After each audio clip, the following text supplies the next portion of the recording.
DA Julian Samuels, is that we are looking at a sentence that's going to be over 2 decades long and will be of a length and of a nature that is really going to protect this community.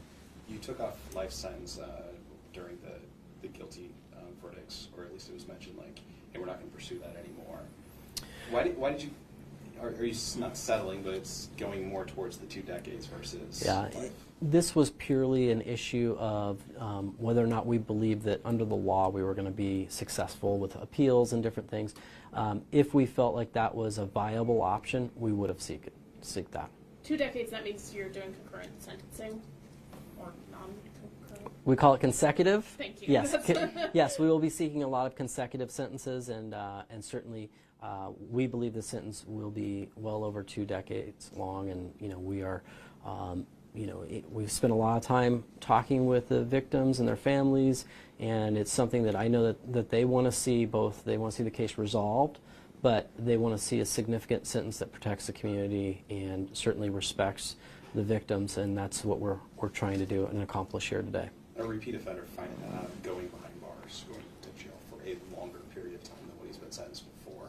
How important is that for the community to kind of get that closure, so to speak? Yeah, I mean, I think this is one where we certainly recognize the danger to the community, and we are looking to how can we protect the community. And when we start talking about sentences that are over 2 decades long, I think we're doing a lot and a long ways to really protect the community, and that's what we're looking to do. Why did it take this long to get to this point, in your opinion? What went wrong before, or was it just a justice system problem where they weren't able to get what they wanted? Certainly we're always going to be careful in how we approach cases, and these were some bizarre activities, and but we're always going to be aggressive in trying to protect the community, and I know that's what Julian did in this case, and I was very proud of that work. It's not a situation where we're ever going to rush to judgment or justice, but we're going to make sure that we take our time and do everything we can to protect the community.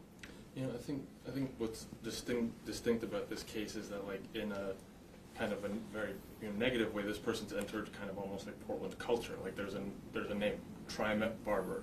So within like that context, what does it mean for you to wrap that up? This thing that's been going on for years. Yeah, I mean, that's not a term that we use in this office because TriMet has been a fantastic partner along the way. But with Mr. Walters, we certainly understand that, and that's why we're seeking a sentence that we are hoping to put this chapter behind this community and move forward in a where we can have a safer community because we know that this case is taken care of and has been dealt with. How would you say like this case and its history, not just these specific 31 charges, but the whole history has like affected the collective psyche almost of the city? Well, yeah, I mean, anytime we have instances where you have individuals that engage in repeat behavior of such a disturbing nature, it's going to affect the community, and it's something that this office is very conscious of, and we are working hard through our strategic prosecution and with our partners at TriMet and others to make sure that we're doing everything we can to really protect the community. And in this situation, with this conduct, we want to see a substantial sentence that is reflective of, I think, what the community wants, which is to feel safe in its community spaces. Julian, what do you feel about that? It's fine.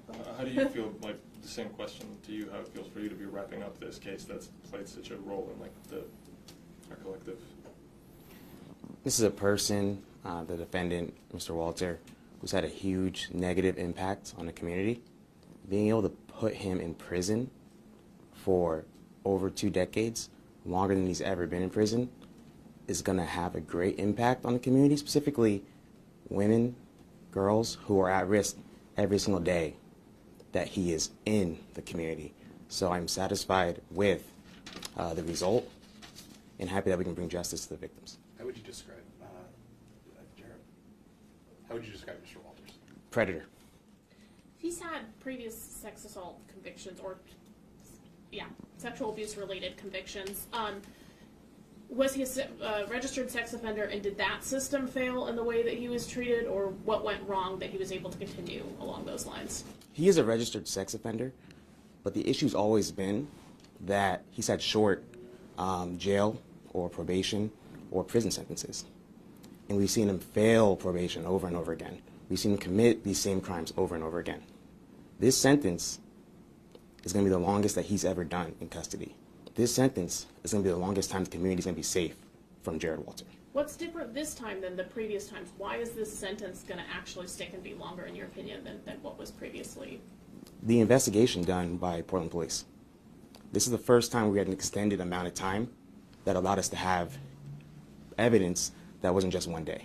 And I'll chime in here and just say, this is one where this office certainly recognized just the nature of the crimes, the extent, the danger posed by Mr. Walters, and I'm very proud of my deputies, in particular of Julian Samuels and his work in this, because dedicated hours upon hours to make sure that we got here today in a situation where we can now protect the community for a very extended period of time. What's the most amount of time you spent in jail? Julian? He has spent about a little bit over 2 years of a prison sentence. Currently, he's been in jail for this case since May 2nd of 2023. And just for, can I have you say your name and spell your name? Julian Samuels, Julian Samuels.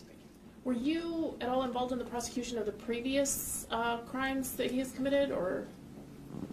I was not, but our office has a vast amount of information on him, so there was assistance from other previous DDAs who had worked on this case, and it was a good collegial experience for me to also be able to speak with them as I move the case forward. In your opinions, was there an element of, I can get away with this, so I'll keep doing it? From Mr. Walter, he believes that what he's doing isn't wrong. And that's why this sentence being this long is so important, because he's going to continue to try to do this if he's out of custody. What makes you say that? His behavior in the past. Yeah, just looking at this, what we're seeing is someone who has made very conscious decisions to offend on very vulnerable victims on repeat basis. And at some point, and I think we are far past that point, we need to stand up and just say, enough is enough. This individual needs to be in prison. This community needs to be safe. Nathan, you never worked on any of his previous cases, right? I have been a supervisor over some of those cases. I've never had the direct work on them. So this is certainly someone that I'm very familiar with. And I'm so thankful that we're at this point today where we have the opportunity to make sure that this community is protected. Could you share a little bit what were the parole violations that he had committed in the past, for any of them involving sex offender treatment, and can you specify what type of treatment it was? There are a lot of violations that he committed. Failure to engage in probation, new crime violations, being convicted of new crimes, interacting with other sex offenders, failure to engage in sex offender treatment, entering TriMet property when he's not allowed. In every single probation he's had, he's been unsuccessful. And he's had plenty of opportunities to have probation and get help. Do you worry that the judge will deviate from the 2 decades that you all are asking for? I am very confident in Judge Lavin. Is this going to be, well, I guess it's already conviction, never mind, sorry. I guess, can you help us understand, I don't know how, maybe this is straying a little far afield, but can you, there's different kinds of crimes. There's people who steal stuff. Mm-hmm. There's people who kill people, depending on the different circumstances. This, I think, just process consumers of reality outside of the law is just quite an aberrant story. Yeah, in this office, we deal with just a wide range of activities, and there are going to be individuals that we will seek to work with, help them get treatment and do that.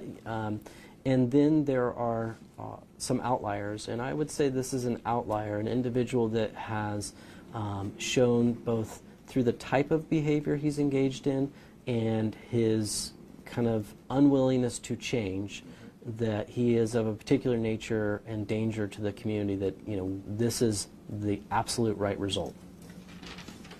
Okay, you guys, I don't want you or Julian to be late Yep. for court. Thank All you. right, thank you. Thanks, gentlemen. Thanks for putting it up, Pat. Yeah, you bet. Thanks for asking. Is it up to the judge ultimately kind of where he goes? You mean Oh, which thanks, correctional Pat. facility? No, what happens is the judge can make certain recommendations, Oh, nice to meet you. but the Normally Zane, but- he'll Oh, go down where's to Zane Coffee at? Creek. He's- Coffee Creek will do an assessment. Yeah.